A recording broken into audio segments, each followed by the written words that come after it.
विधवा ही रहूंगी, दूसरी औरत नहीं बनूंगी। सुनीता ठीक ढंग से खिली भी ना थी कि मुरझा गई।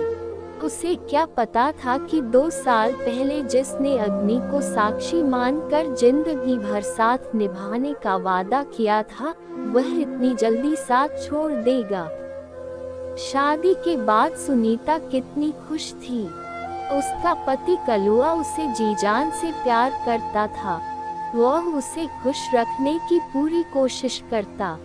वह खुद तो दिन भर हाड़तोड़ मेहनत करता था, लेकिन सुनीता पर खरोंच भी नहीं आने देता था। मोहल्ले वाले सुनीता की एक झलक पाने को तरसते थे, पर सुनीता की यह खुशी ज्यादा टिक न सकी। कलुआ खेत में काम कर रहा था, वहीं उसे जहरीले सांप ने काट लिया, जिससे उसकी मौत हो गई। बेचारी सुनीता विधवा की जिंदगी जीने को मजबूर हो गई, क्योंकि कलुआ तोहफे के रूप में अपना एक वारिस छोड़ गया था। किसी तरह कर्ज लेकर सुनीता ने पति का अंतिम संस्कार तो कर दिया, लेकिन कर्ज चुकाने की बात सोचकर वह सिहर उठती थी। उसे भूख की तड़प का भी एहसास होने लगा था। जब भूख से बिलखते बच्चे के रोने की आवाज सुनीता के कानों से टकराती, तो उसके सीने में हुक सी उठती, पर वह करती भी तो क्या करती। जिस सुनीता की एक झलक देखने के लिए मोहल्ले वाले तरसते थे, वही सुनीता अब मजदूरों के झुंड में काम करने लगी थी। गांव के मनचले लड़के छींटाकशी भी करते थे, लेकिन उनकी अनदेखी कर सुनीता अपने को कोसकर चुप रह जाती थी। एक दिन गांव के सरपंच ने कहा, बेटी सुनीता, बीडीओ दफ्तर से कलुआ के मरने पर तुम्हें 10,000 रुपए मिलेंगे। मैंने सारा काम करा दिया है, तुम कल बीडीओ साहब से मिल लेना। अगले दिन सुनीता ने बीडीओ दफ्तर जाकर बीडीओ साहब को अपना सारा दुखड़ा सुना डाला। बीडीओ साहब ने पहले तो सुनीता को ऊपर से नीचे तक घूरा, उसके बाद अपनापन दिखाते हुए उन्होंने खुद ही फॉर्म भरा। उस पर सुनीता के अंगूठे का निशान लगवाया और 1 हफ्ते बाद दोबारा मिलने को कहा।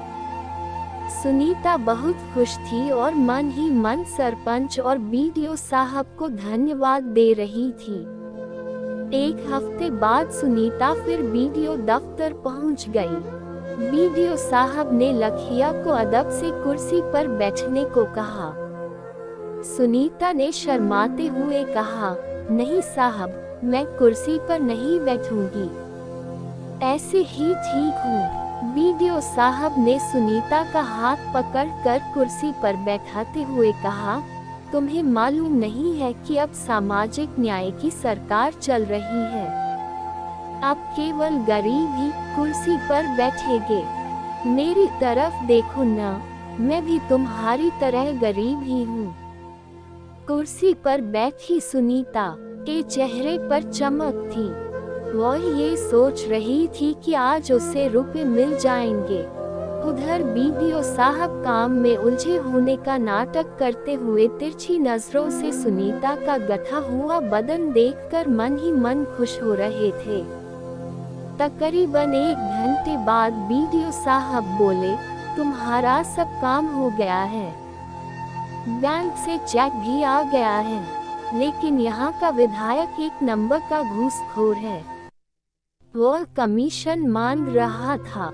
तुम चिंता मत करो, मैं कल तुम्हारे घर आऊंगा और वहीं पर अकेले में रुपए दे दूंगा।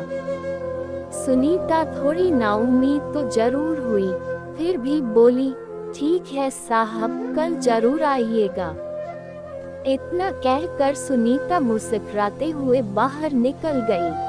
आज सुनीता ने अपने घर की अच्छी तरह से साफ सफाई कर रखी थी।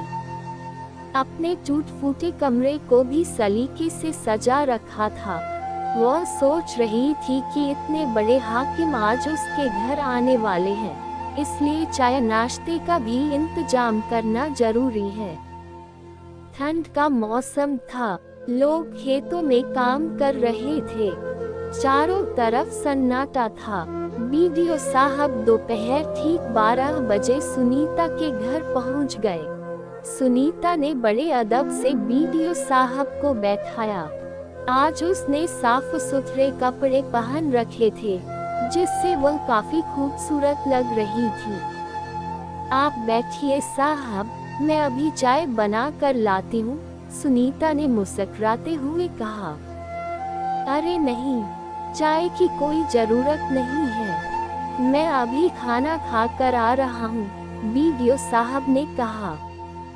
मना करने के बावजूद सुनीता चाय बनाने अंदर चली गई।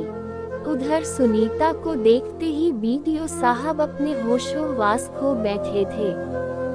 अब वे इसी ताक में थे कि कब सुनीता को अपनी बाहों में समेट लें। तभी उन्होंने उठकर कमरे का दरवाजा बंद कर दिया। जल्दी ही सुनीता चाय लेकर आ गई, लेकिन बीडीओ साहब ने चाय का प्याला लेकर मेज पर रख दिया और लखिया को अपनी बाहों में ऐसे जकड़ा कि लाख कोशिशों के बावजूद वह उनकी पकड़ से छूट न सकी। बीडीओ साहब ने प्यार से उसके बाल सहलाते हुए कहा, देख सुनीता, अगर इनकार करेगी तो बदनामी तेरी ही होगी। लोग यही कहेंगे कि सुनीता ने विधवा होने का नाजायज फायदा उठाने के लिए बीडीओ साहब को फंसाया है। अगर चुप रही तो तुझे रानी बना दूंगा। लेकिन सुनीता बिफर गई और बीडीओ साहब के चंगुल से छूटते हुए बोली, तुम अपने आप को समझते क्या हो? मैं 10,000 रुपए में बिक जाऊंगी। इससे तो अच्छा है कि मैं भीख मांग कर कलुआ की विधवा कहलाना पसंद करूंगी, लेकिन रानी बनकर तुम्हारी रखेल नहीं बनूंगी।